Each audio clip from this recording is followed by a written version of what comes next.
Well, about 14 years ago, my wife and I were expecting our first child, and we decided that it would be good for us to go to a one-day workshop designed for first-time parents so that we could learn how to take care of this human being that would soon be coming into our family.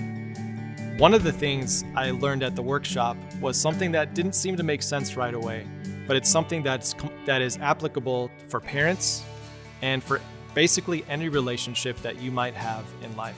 Now, I had to pay good money to learn this principle, this idea, but I'm going to give it to you guys for free. What they told us, which seems so counterintuitive, was simply this: that as a parent, you need to take care of yourself first. In the moment, I was like, this doesn't make sense. To be a good parent means you put your child first, right? Well, no, because if the parent is in a bad place, they'll be in no position to help their child.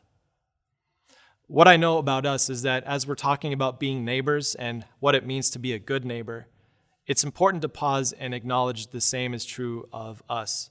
That if you're not in a good place, you're not going to be a good neighbor. So today for this video, I want to pause and acknowledge that we can just stop talking about the people around us for a moment. We can stop talking about the neighbors. And I just want to ask you, how are you doing? Are you in a good place or not? There's a lot of ways that we're being pushed into bad places right now: financially, relationally distanced, emotionally, mentally, physically.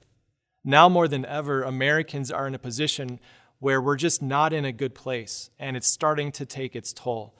We see relationships that are in conflict, and we're seeing all sorts of signs and indicators that we're not in a good place, and we desperately need to be. And what I know is that if you're not in a good place right now, you're probably not going to be open about it. Right now, you're probably justifying why you are where you are, and I just want to let you know, I understand. It's understandable that you're in the place that you're at, emotionally, mentally, physically, whatever it is. The season is hard for all of us, but maybe what we need to do today is just pause to make sure that we can find our way to a good place. Now, what I want to share is maybe not shattering for some of you, but I want to just put it this way. Jesus was a good neighbor, and do you know why? He was a good neighbor because he was always in a good place. He was in a good place not because he had all this money that he could turn back to. He was in a good place not because he was popular or successful, but he was in a good place because of his relationship with his Father in heaven. In fact, the day before his death, as he was sitting with his disciples at the Passover meal, he told his disciples the one secret to being in a good place. It has nothing to do with your success or how much money you have. It has everything to do with where your heart is. This is the secret that Jesus told his disciples. In John chapter 15, "As the Father has loved me, so have I loved you."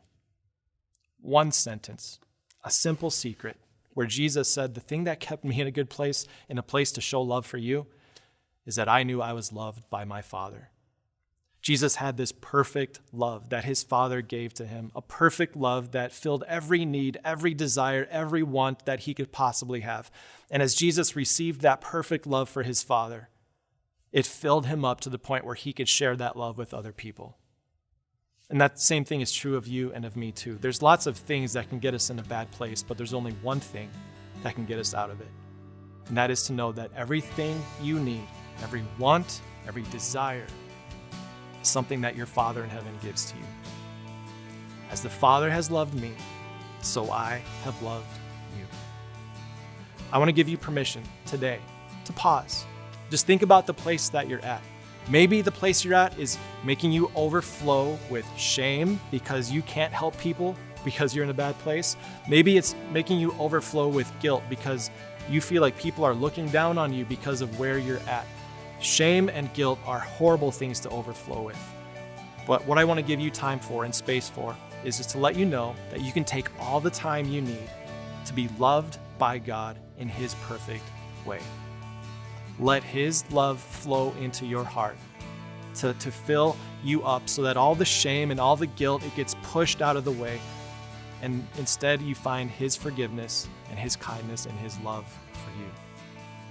God doesn't ask you to pour yourself out and to empty yourself out so that the people around you like you. All He invites you to do is to overflow with the love He has filled you with.